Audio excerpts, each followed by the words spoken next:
ಪಶ್ಚಿಮ ಏಷ್ಯಾದ ದೇಶಗಳಲ್ಲಿ ಉದ್ವಿಗ್ನ ಪರಿಸ್ಥಿತಿ ಉಂಟಾಗಿರುವ ಹಿನ್ನೆಲೆಯಲ್ಲಿ ಏರ್ ಇಂಡಿಯಾ ಹಾಗೂ ಇಂಡಿಗೋ ವಾಯುಯಾನ ಸಂಸ್ಥೆಗಳು ಅಲ್ಲಿಗೆ ತೆರಳಲಿರುವ ತಮ್ಮೆಲ್ಲ ವಿಮಾನ ಸೇವೆಗಳನ್ನು ಸ್ಥಗಿತಗೊಳಿಸಿವೆ. ಪ್ರಯಾಣಿಕರು, ಸಿಬ್ಬಂದಿ ಹಾಗೂ ವಿಮಾನಗಳ ಸುರಕ್ಷತೆ ತಮ್ಮ ಮೊದಲ ಆದ್ಯತೆಯಾಗಿದ್ದು, ಈ ಹಿನ್ನೆಲೆಯಲ್ಲಿ ಉದ್ವಿಗ್ನ ಪರಿಸ್ಥಿತಿ ಶಾಂತವಾಗುವವರೆಗೂ ವಿಮಾನ ಸೇವೆಗಳನ್ನು ಸ್ಥಗಿತಗೊಳಿಸುವ ನಿರ್ಧಾರ ಕೈಗೊಳ್ಳಲಾಗಿದೆ ಎಂದು ಏರ್ ಇಂಡಿಯಾ ತನ್ನ ಪ್ರಕಟಣೆಯಲ್ಲಿ ತಿಳಿಸಿದೆ. ಅಲ್ಲದೆ ವಿಮಾನಯಾನ ದಿಢೀರ್ ರದ್ದತಿಯಿಂದ ತೊಂದರೆಗೆ ಒಳಗಾಗಿರುವ ಪ್ರಯಾಣಿಕರಿಗೆ ರೀಬುಕಿಂಗ್ ಹಾಗೂ ಹಣ ಮರುಪಾವತಿಗೆ ವ್ಯವಸ್ಥೆಗಳನ್ನು ಕಲ್ಪಿಸಲಾಗುತ್ತಿದೆ.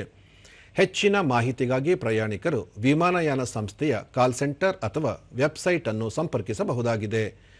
ಅಮೆರಿಕ, ಯುರೋಪ್ ಹಾಗೂ ಮಧ್ಯಪ್ರಾಚ್ಯ ರಾಷ್ಟ್ರಗಳೊಂದಿಗೆ ಸಂಪರ್ಕ ಕಲ್ಪಿಸುವ 444 ಅಂತಾರಾಷ್ಟ್ರೀಯ ವಿಮಾನಯಾನವನ್ನು ಸ್ಥಗಿತಗೊಳಿಸಲಾಗಿದೆ ಎಂದು ನಾಗರಿಕ ವಿಮಾನಯಾನ ಸಚಿವಾಲಯ ತಿಳಿಸಿದೆ. ಪರಿಸ್ಥಿತಿ ಶಾಂತಗೊಂಡ ಬಳಿಕ ಮತ್ತೆ ವಿಮಾನ ಸೇವೆಗಳನ್ನು ಪುನರಾರಂಭಿಸುವ ಬಗ್ಗೆ ಈಗಾಗಲೇ ಸಚಿವಾಲಯವು ಅಗತ್ಯ ಕ್ರಮಗಳನ್ನು ಕೈಗೊಳ್ಳುತ್ತಿದೆ. ದೇಶದ ಎಲ್ಲ ವಿಮಾನ ನಿಲ್ದಾಣಗಳು ಯಥಾಸ್ಥಿತಿಯಲ್ಲಿ ಕಾರ್ಯನಿರ್ವಹಿಸುತ್ತಿವೆ. ಆದರೆ ಅಗತ್ಯ ಮುನ್ನೆಚ್ಚರಿಕೆ ಕ್ರಮಗಳನ್ನು ಕೈಗೊಳ್ಳುವಂತೆ ಎಲ್ಲ ವಿಮಾನ ನಿಲ್ದಾಣ ಪ್ರಾಧಿಕಾರಿಗಳಿಗೆ ಸೂಚನೆ ನೀಡಲಾಗಿದೆ.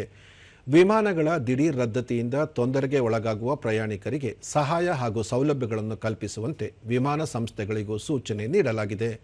ವಿಮಾನ ನಿಲ್ದಾಣಗಳ ಟರ್ಮಿನಲ್ಗಳಲ್ಲಿ ಜನಸಂದಣಿ ಉಂಟಾಗದಂತೆ ನಿಗಾ ವಹಿಸಲಾಗಿದ್ದು, ಹಿರಿಯ ಅಧಿಕಾರಿಗಳು ಸ್ಥಳದಲ್ಲಿ ಹಾಜರಿದ್ದು ಪರಿಸ್ಥಿತಿ ನಿಭಾಯಿಸುವಂತೆ ಸೂಚನೆ ನೀಡಲಾಗಿದೆ.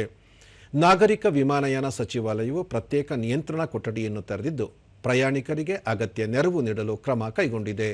ಪ್ರಮುಖವಾಗಿ ದೆಹಲಿ ಮತ್ತು ಮುಂಬೈನಿಂದ ಲಂಡನ್ನ ಹಿಥ್ರೋ, ಅಮೃತ್ಸರದಿಂದ ಲಂಡನ್ನ ಗ್ವಾಟಿಕ್ ಹಾಗೂ ದೆಹಲಿ ಮತ್ತು ಮುಂಬೈನಿಂದ New York, Mumbai New York, Delhi Chicago, Delhi Toronto, Delhi Frankfurt, Mumbai Frankfurt ಮತ್ತು ದೆಹಲಿ ಪ್ಯಾರಿಸ್ ನಡುವೆ ಸಂಚರಿಸುವ ವಿಮಾನಗಳ ಪ್ರಯಾಣವನ್ನು ರದ್ದುಪಡಿಸಲಾಗಿದೆ.